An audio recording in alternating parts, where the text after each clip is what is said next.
All right. We are live.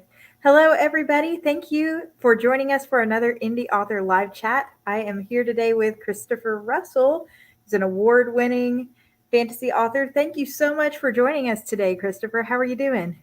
I'm doing great. Thank you for having me, Catherine. I am so excited just to be able to chat with you live. I think these indie author writing communities are amazing because I found you through a Facebook, hmm the Indie Fantasy Addicts Facebook group, and just Which little is huge. connections here It's and pretty there. big. We have about 7K members, keeps growing. Invite everybody that's watching. It's very reader focused. So if you go into a bunch of indie fantasy Facebook groups, you'll just be bombarded with ads. We try not to do that. We try to keep the focus on the books, the readers, and what they enjoy. So come check us out. Absolutely. It's really great. This is my first year being a part of the group, and I joined just in time for the summer challenge, which is for those watching, basically, you're encouraged and inspired to read all these different amazing indie books in all different fantasy genres, from humor to darker to urban. It's just incredible. And then share your reviews, your honest reviews there in the group. And I'm actually going to link the group here. So if you're watching on Twitter, you'll have to hop over to YouTube to grab it. But if you're on YouTube, you can just click that link to hop on over there. But Christopher, why don't you tell everybody a little bit about yourself and the kind of books that you write? So I'm Christopher Russell. I write epic fantasy, and my main series is sort of epic steampunk fantasy. The first book in the series is Divinity's Twilight Rebirth. This won a couple awards, the Ozma Award for Best Fantasy of 2020, and then the American Fiction Award for Best Epic Fantasy of 2021. And so this is in this. Congratulations. Thank you. This is in the style of the Cosmere and Brandon Sanderson. This has been described as Stormlight Archive with airships, or in my personal opinion, Lord of the Rings meets Star Wars, because there's 7 different races, all have different magic powers and abilities. There's also a little bit of a hard magic system called magtech, where they draw energy out of crystals and use that to power devices like airships, which I'm originally an engineer, so I have to have airships in my stories. Hey, I love airships. It gives me some Final Fantasy vibes, honestly. Oh, 100%. I'm a huge Final Fantasy buff. But like Catherine was saying at the beginning, so book 2 in the series just came out. It's a little bit more of a chonker, but it has both of these have lovely covers from Chris McGrath. He's done cover art for Sanderson, for Jim Butcher, a bunch of Oh, other people. wow. But these are some of his best or most beloved covers on his website. And I'm just so ecstatic that he's able to work for me. They're gorgeous. Yeah, I actually found your book because of the cover in the group, scrolling hmm through people's reviews. And then I started reading, and just the idea of fantasy with airships again made me think back to my love of Final Fantasy hmm so much. Like Final Fantasy X was the first one I ever played, and of course there's the big airship, and I was like, hmm I've got to have this book.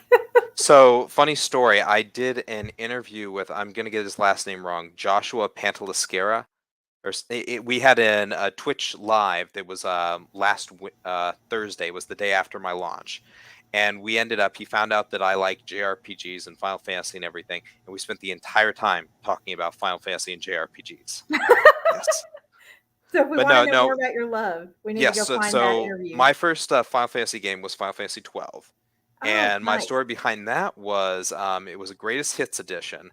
I forget when my parents got it for me, but it was for the PS2. And I ended up tearing my MCL during summer football practice. For all you international listeners, that's American football, not international football, not soccer as we call it. But I tore my MCL and I was laid up for 4 weeks, no practice, no nothing. And I went to I crutched to my closet. I did not hobble. I could not hobble at that point. But I crutched to my closet and I look up at the shelf and I went, huh, I haven't played this before. Let's pop that in. And so I played straight through it. I finished it in just as my leg was healing and I was able to go back to football. But just an amazing, well, Final Fantasy 12, I don't know if people play it. Some people say it's a great story. Some people say it's not so much, but I love the world at least. And so I've played Mhm. pretty much every single Final Fantasy since that point. Wow. hmm Well, so obviously you have a little bit of inspiration from some great sources besides Final Fantasy. You mentioned Tolkien, you mentioned Sanderson. hmm Um, has Sanderson sort of stepping out into the indie community had any impact on your desire to stay indie versus like traditional publish? So I don't know how far down that rabbit hole I want to go, but first I want to preface, this is a funny thing about my works.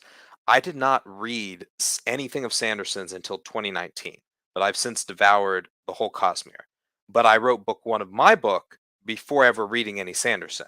And I started reading Sanderson and went, am I a hack? Which every author experiences at some point in their career. But Sanderson's brilliant, and I aspire to be like him. Aspire to be like Jay Kristoff, if you've ever read any of his prose. Nevernight Chronicles. Mm-hmm. Yeah. He has some fantastic figurative language and use of imagery. But then, and you'll probably get into this later, the guy that really inspired me was Adrian Tchaikovsky, but I can talk more about that later. You were asking about publishing, staying indie, correct? Yeah, because we've had a lot of guests on the channel over the fall, Hmm. and it's interesting because there's two sides, really. We've got the Hmm. group of indie authors that are wanting to go hybrid, they're wanting to keep their self-published series as sort of veer Hmm. into traditional. And then we've also had award-winning authors like Casey Freeman come on here who left traditional to go indie. So I have a sort of, again, a hybrid or a combination story for you. So you had the trad author coming to indie. Well, I started hybrid. That I had an imprint, Morgan James Publishing, that did my print books and that put stuff out for me while still being indie because it wasn't under the big five. And Mm, so, great staff, great people, but I don't think the support was entirely there. That they had, it's like the quote from Bilbo Baggins: "Too much butter spread over, wait, too little butter spread over too much bread." There we go. right. And they had a great staff, but they were trying to support too many people because that's what the model was.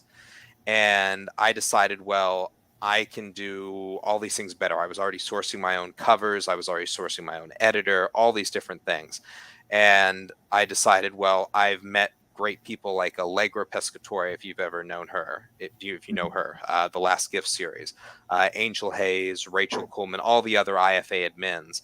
They were great resources for me. That's one of the reasons that I ended up being an IFA admin. But because their indie community is so great, so welcoming, so supportive, I was able to get the knowledge I needed to self-pub. So now I am pretty much fully self-pub at this point. And I'm just bringing over my fan base, bringing over the people that enjoyed book one. Hmm. Well, that's amazing. This community really is fantastic. I think there's this old sort of mentality from 10 years ago where there wasn't a big support group Hmm. for self-published authors, and really connecting over social media has been a big part of that. The Instagram writer community, the Facebook community. Hmm. So I Well, just love that aspect. mhm. To make a long story short, though, you asked if I would consider traditional. At this point, it would have to be like Tor. You would have to be the biggest traditional imprints would have to say, we come to me and say that we want you, because you Hmm. can do anything except that in indie. Like I'm even able to do Barnes and Noble book signings. Like my book one, yeah, again, it was hybrid, but it was available in Barnes and Nobles throughout the country, which I thought was really cool. The only problem is that if you have how much do you know about retailer space? We've had a couple guest lives where Hmm. they've been kind enough to talk about how to get indie books into Barnes and Noble and Yes. stuff, Hmm. and Well, here's so yeah. whether you're indie or trad, the way that Barnes and Noble and most brick and mortar retailers work is that you have at the front of the store what they call co-op space. And publishers, or if you're indie and you have enough money, you can pay for that co-op space. So those are the first things you're going to see: the new hardcovers, the new fiction, nonfiction, the tables, everything you see at the front of the store. Now you go back to the genre section. There's a smaller co-op there. If you want your book to face out without it being like a manager's favorite, or without it being recommended or having some sort of blurb to it, you're going to have to pay to have your cover faced out. Most books that, whether from hybrid authors or from trad authors that are at the bottom of the list, any of those people are just going to be getting stuck onto their genre shelf, spine out, and no one's ever going to see their cover art, never going to see their blurb, never going to see any of that. Right. Mhm. Yeah, that's great information to have. And thank you for sharing about that. Because I've Mhm. seen several indie authors that are recently, like you said, they're doing book signings in Barnes and Noble stores. They're Mhm. seeing their books go to stores. So it's not that it's impossible. But I think one of the recurring themes is you can't just stick it up on Ingram Spark and Hmm. assume it's going to be in the store. Like you have to actually go like pitch your book to the Hmm. store, take it in, and introduce yourself to some. And then also, like you said, having that shelf space and my aspect on the small press side has a little more experience in that regard, having to buy shelf Hmm. space and make sure your books are returnable and things like that. Yes. Hmm. Um, but a lot of great information there. So readers can go in and get your books in brick and mortar stores is one of the questions we just got. Yes, you'll be able to find book one there. Book two, because book one, so I've self-pubbed book two, but because book one was already in brick or mortar stores and I knew how to set it up on Ingram Spark, retailers like Barnes and Noble are buying book two. I've noticed that on Ingram Spark. I just don't know where they're going yet. I'm going to have to contact somebody to figure out where all those are going. Well, as Yes. long as they're going out and not coming back, Yes. that's Hmm. that's great. And I always encourage readers for the person who asked. It never hurts to just walk into your local store, whether that's a Books a Million or a Barnes and Noble, and ask if they can order you a Absolutely. copy. Because the more requests they get for books like Christopher's, the Hmm. more chance they will order them from Ingram Which Spark. is actually an excellent point. So glad you brought that up. Barn, have you talked about changes in Barnes and Noble recently on a previous show? Oh no, not very recently. So COVID pandemic hits, 2020. Barnes and Noble decides to get rid of their big corporate genre buyers. So the people at the top of the chain that went through catalogs from Ingram, Ingram Spark, etc., and said, "We want these books. We're going to stock them in our warehouses."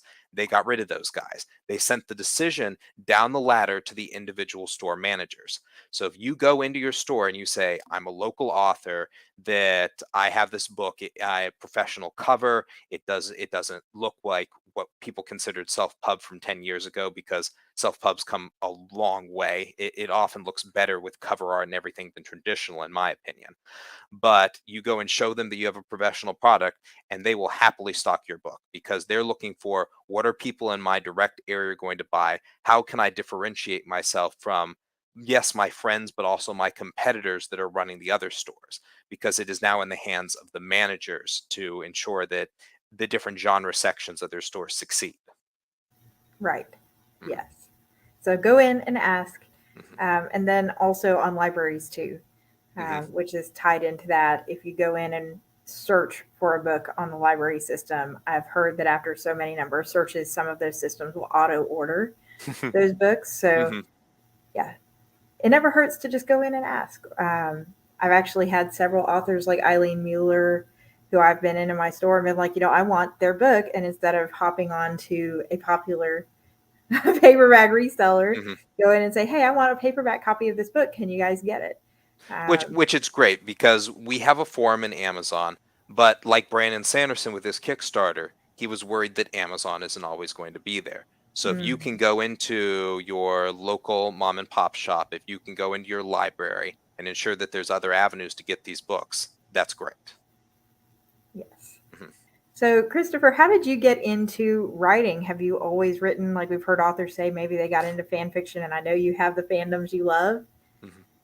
So my writing journey, best to start with my mother. My mother is well, she recently retired, but she was a sixth grade English teacher, and now she runs her own tutoring business. She taught first grade, she taught up to high school. And so I started reading and writing very early. I went to public school, but she self-taught me even before I was in public school. And then she trained me. She did spelling bees with me. We did geography bees, but I wasn't as good at those. But there was a whole bunch of different stuff that we did on the learning spectrum. And my love of reading, it started with because everybody that loves writing typically starts by loving reading. The best writers are typically avid readers. Not going to say that there's any disconnect between those two, it happens. But the series I first fell in love with was the Redwall series by Brian Jacques. Um, Oh, yes, it's a yes, you've heard of it. classic. So those were my favorite books. I got them either second or third grade, somewhere in there. I was in Europe at the time. My father was Army Aviation, and so we were stationed in Germany. and I got those. You couldn't go off base and get a bunch of English books. You had to order in. So I got these collectively across several Christmases and started filling out the series. And Brian Jacques was still alive when I started reading. I think he put out maybe 4 or 5 books after I started reading before he died, and his son did the last one. But I read every book in the series, and I read I didn't know that other books existed until about 4th or 5th grade, I'd say. Oh, wow. That I basically read those 4 or 5 times, especially my favorites were The Long Patrol, Salamandastron, Lord Brocktree, and Outcast of Redwall. And you can tell because I can remember these titles. I can just rattle them off. But these were paperbacks, so the binding started ripping because I read them so much. The ink started smearing. I really need to go back and buy new copies because my old copies, I don't think if I pick them up, they might fall apart. But no, That's a well-loved book right there. Yes, I love his descriptions of food, the battle sequences, the characters. It was just it did not treat the age of its readers like you were young readers. It dealt with, I wouldn't say that it was young adult or adult themes, but it was more mature than you typically expect out of like middle grade books. Mm-hmm. And so from there, I skipped like straight to Lord of the Rings and The Hobbit and stuff like that from Redwall. But I found other fantasy books, and then high school, I read the whole Legends, Star Wars that Disney has since declared non-canon. We can have a whole different discussion on that. But Hello, that's yes. a side thing entirely. Yes, that'll take a few hours to talk about. Sitting right here. So you have what? I actually have one of Timothy Zahn's books sitting right over there right now. Okay, so that's another. So segue to the segue. So I was at AwesomeCon DC on June 2nd to June 4th of this year. I was selling books with John Kong, if you know him from IFA. We live together and we do a lot of events. But we had a corner booth, and right behind us was Timothy Zahn signing books. Yes, so I got signed books from Timothy Zahn. Got to talk to him about Star Wars and Thrawn and everything for about an hour before the show started.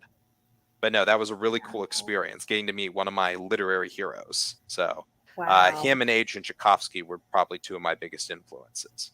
And I have a villain character, minor, not main like Thrawn is, but that's similar to Thrawn that I based on him. So that was cool to meet him.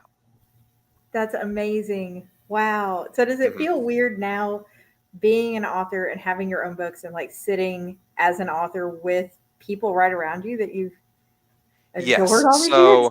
I'm trying to think of who else I've met. I've met R. Virdi, who has the first binding that just came out from Tor. I've met who else? I met what's his name? I should know this. Dan Wells, Brandon Sanderson's best friend. I met him at GalaxyCon Richmond and got his book. And I love his Food Heist. If you ever listen to their joint podcast, that's fun. I'm trying to think who else. The gentleman that did the Shannara Chronicles. I'm trying to think of his name. Oh, you're muted, by the way. I could look it up, but I met him at it's called RavenCon. It was a celebration of Edgar Allan Poe in Richmond. But anyway, so lots of events, lots of cool authors. I did Worldcon. Oh, that was another one. I'm going to get this wrong. I have to get this right. Who wrote the Jade series, the Jade trilogy? I don't remember that one off the top of my head, honestly. Was it Fonda Lee? That's actually not one that I have read. Yes, okay, it's Fonda Lee. She is a friend of John Kong's, and I met her at Worldcon and got to hang out with her. So that was another experience. And then Peter Brett and Michael Chu, who Sarah Chorin, my editor, also edits for. She just picked up his, I think it's The Art of Prophecy is his first book. Yes. But no, all these huge big names, yes, you have to try to avoid like drooling and try to avoid just your eyes going wide and just fangirling over everyone. Yes, you have to act like one of the guys or gals. Yes. What we have is, do you have any cons coming up for the rest of 2022? So I'm leaving this Wednesday to go to Salt Lake City Fan Expo, which is Oh, wow. so it's going to be the 22nd to the 24th at the, I believe it's the Salt Palace. But myself, Robert Zangari, and a bunch of other IFA authors have a collective 20 by 20 booth. Oh, And nice. so it's not up on my socials yet. If you go to Roberts, you'll see it. But we all have these tags with the basically the marketing background to Fan Expo on it, and then all our books. And it also shows where we're going to be at. That is It very, is very cool. LOK Publishing. If you happen to be from the Salt Lake City area or are going, just look that up in the program. LOK Publishing. LOK Publishing. So Yes. there you hear it. You hear it. It's not up on Christopher's socials yet, which, by the way, you can follow. I've got Christopher's social links in the description box on YouTube as well. So I love this question so much. As an introverted writer, I'm terrified of the thought of meeting people face to face. Was this hard for you? And do you have any advice? So so if I'm taking the Myers-Briggs, I'm technically an introvert. So again, you probably already know this: introvert versus extrovert is about where you get energy. It's not necessarily about what your personality is. Right. So if you're going to be meeting these people, I would say that the first thing, try to figure out what you want to talk about beforehand. Have a game plan going in, whether it's about their books, whether it's questions you want to ask.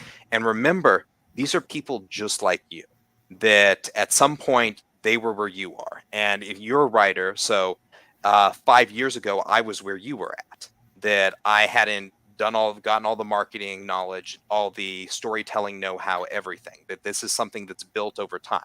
So that's Mm. another good point. Don't be intimidated, because everybody started from zero at some point. And they enjoy things that aren't writing. You can talk to them about if you're at like a restaurant, what are they drinking? What are their favorite foods? Do they watch sports?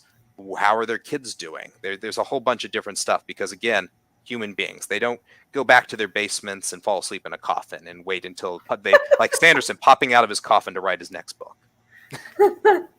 Yeah, we're all just real Oh. people. Real Yes, people but here. I am hoping to meet Sanderson because he lives in Salt Lake City. So that would be, I would actually break down fangirling. That's one I'd be intimidated by. Yes. I think we've all got those. Like for me, it was Amelia Atwater Rhodes Hmm. growing up when I read their books, and I was like, if they can do this, I might have a chance one day. So I feel the Hmm. same way. Like, oh, if I ever met Amelia Atwater Rhodes, I think I would have like fan So one. everyone has probably heard this, but so most people have seen Star Wars Episode 9, Rise of Skywalker by now, which begins with somehow Palpatine returned. So if Right. that was accepted as a script for publication, anyone can make it. Yes. Um, will you be selling books in Salt Lake City, and should we bring our own? Yes and yes. So I'm going to have copies of both books and then my novella Gravitas, because all the books that I write are in a combined universe called the Constella, similar to Brandon Sanderson's Cosmere, but with a little bit of a difference in how magic works and different things like that, and how everything's connected. Again, I have an engineering background, so it's not going to be anything that blows people's minds, but there are scientific explanations for things. Hmm. So, do you feel like you're a science fantasy author, or Sci more fantasy fantasy? is what people have described. I try to I toe the line of like steampunk fantasy, Hmm. because that's the things that I read that inspired me. Like I mentioned Adrian Tchaikovsky earlier, that he's another one of my hero authors. He wrote the series Shadows of the App, 10 books, follows a group of characters through essentially an industrial revolution in the world. You're going from a very magic heavy society to a very magic low society. Magic's fading away, but at the same time, you have your typical fantasy racial tensions, but he does it in an interesting way. Hmm. Every race descended from an insect ancestor. So, for Oh example, you wow. have the wasps, and the wasps have their power of being able to shoot stings from their hands and then being able to fly in a limited capacity. Remember, everybody's human, but they have insect traits. So then you have the ants. They're able to communicate telepathically. They're a very close-knit community. The beetles are sturdy and industrious. The mantis are great warriors that typically use 2 blades, like the bladed claws of a mantis. And so he does all this cool stuff. But the thing that I really enjoyed for him was in this high magic to low magic trend, that the introduction of new technology and how does it change the political and societal landscape in a fantasy world.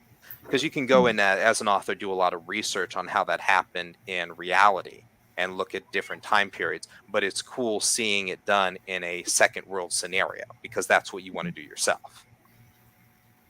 Right.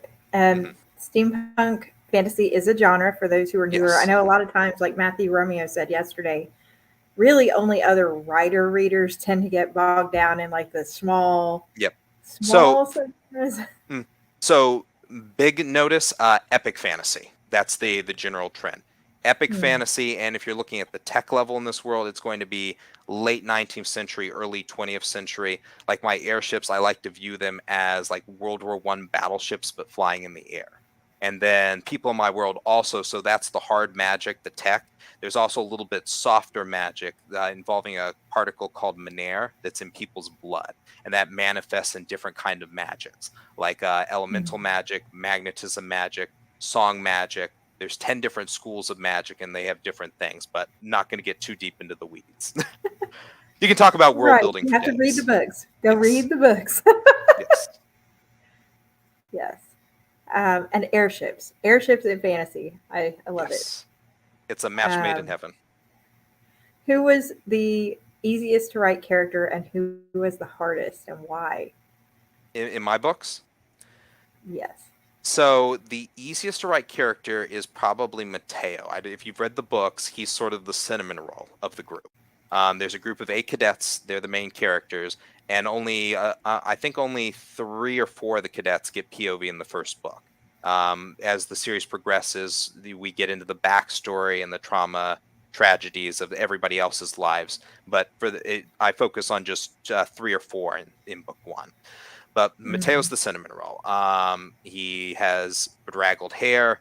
He has glasses. He starts very scrawny, but puts on muscle as the series progresses, because these are military cadets. There's a certain level of physical fitness that they were expected to have at the academy that they attend. But he would prefer to stick his nose in a book. He would prefer to hole up in a corner of the library. He knows about he can like spit facts really fast, get like 60 of them out in a minute, 1 a second. But he's also bullied and put down a little bit, like his squad leader, another of the main characters, Valen. There's a little bit of jealousy there on Valen's part, but Mateo doesn't know that at that point. But puts him down, calls him Professor Nightlight, because Mateo is still insistent on having a nightlight in their academy dorm room that they share. But he's a lot like how I was back in, I'd say, middle and high school, that I still had some coming out of my shell to do. I did that with football, different sporting events. And I finished as a president of my school. So there was a character arc. Yeah, that's a real life character arc. Yes. But I'm wearing contacts right now. I originally wore glasses. So put that into him. Hardest character to write. Another one that I enjoy writing, this is another segue, is Celeste. She's the female lead. And I like writing her because her attitude, her personality is like the exact opposite of mine. And I'm just able to get out all the snark and all the sarcasm that I don't normally show to people. And so it's catharsis. It's relieving. Right. But the hardest character to write, trying to think. It would probably be my lead, Valen, the male lead. And simply for the fact, because I'm trying to take him on the biggest character arc that I can possibly imagine, that many people say in book 1 that he is an unlikable character, that he is a dumpster fire. And I look at them and I nod and I say, yes, that you don't have to like Valen in book 1. You can admire his grit and determination maybe, but he has an ego that he thinks that because he was born with gifts, but that he has these gifts, that he's entitled to to status, to people's adulation, and that when people put him down or that people look sideways at him because he was originally an orphan on the streets of a place called Sewer Town, which is Mm. essentially it's a slum that was built in the sewers below one of the major cities where people originally migrated to escape taxes centuries ago. But again, getting into world building. But he's from that place. He was adopted by a prominent individual because of his powers and given the chance to come to this academy. And because that he's so strong compared to everybody else in his little fishbowl, he has gotten that attitude. And as he leaves Mhm. that fishbowl and enters the wider world, he realizes how small he really was. And so you start the character arc, the breaking down of the character. And there's also a lot of trauma and tragedy in his past. And that's revisited with parallels in the present, but I won't get too much into that. I love that, there's so many different characters, right? You've Hmm. got the characters that start off needing to change immediately, and the characters that just gradually grow. Hmm. And I really think the characters in your book are really what bring it, I don't know, bring it home. The fact that we Hmm. care so much to dislike him. Yes. So again, this is probably me parroting Sanderson. It might be my own words, and I'm mixing them with him. But there's three main things that you have when you're writing a sci-fi fantasy book, an SFF book. You have world building, you have characters, and you have plot. Mm, And if you are going to get two of those right, if you're even going to get one of those right, you want to be characters. If you're going to get two of those right, you want to be characters and plot. And mm, surprisingly, the thing that makes sci-fi fantasy, the world building, is the least important element. You can have generic world building, but nail the other twos and have a 5-star read. People will mm. keep coming back and devouring your books. Me, I put a lot of emphasis on my world building going in, and then in book 2, I shift almost entirely to character development.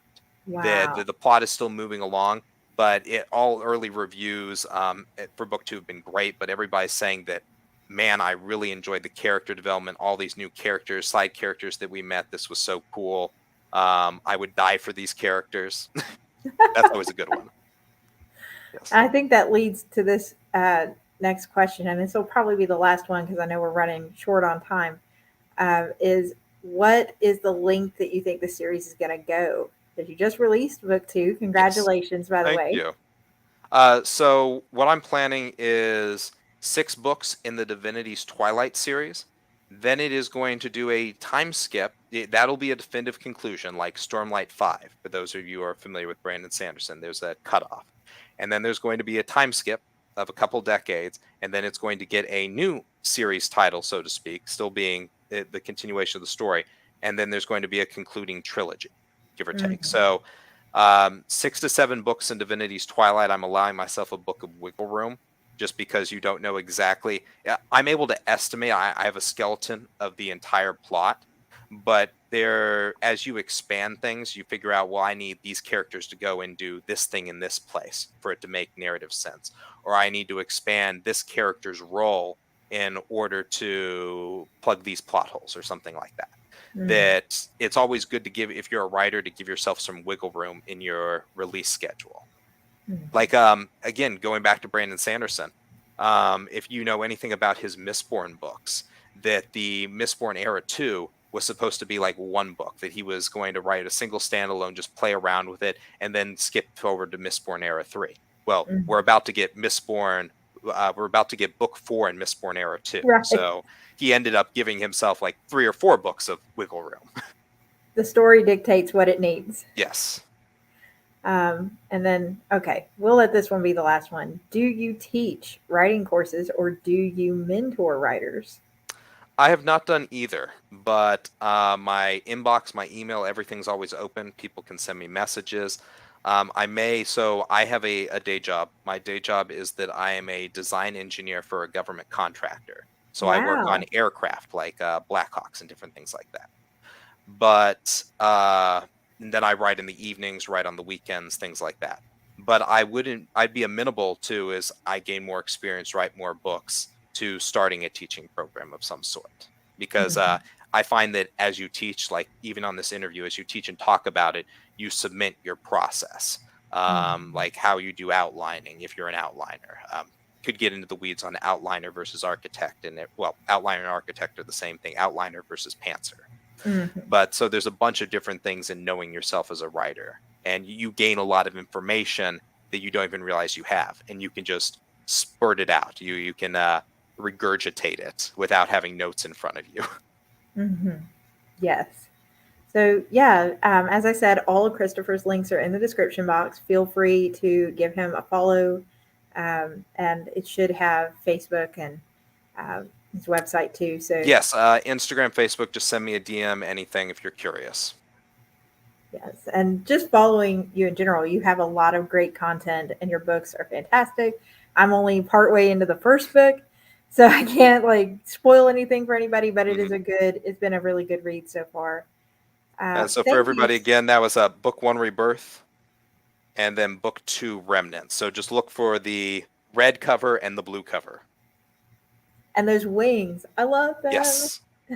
That's Vel, one of the main characters. And I went to Chris McGrath and I said, we need to, because she's of a different race than the other leads, I said, we need to get this race on the cover for book 2 to show people what it's like.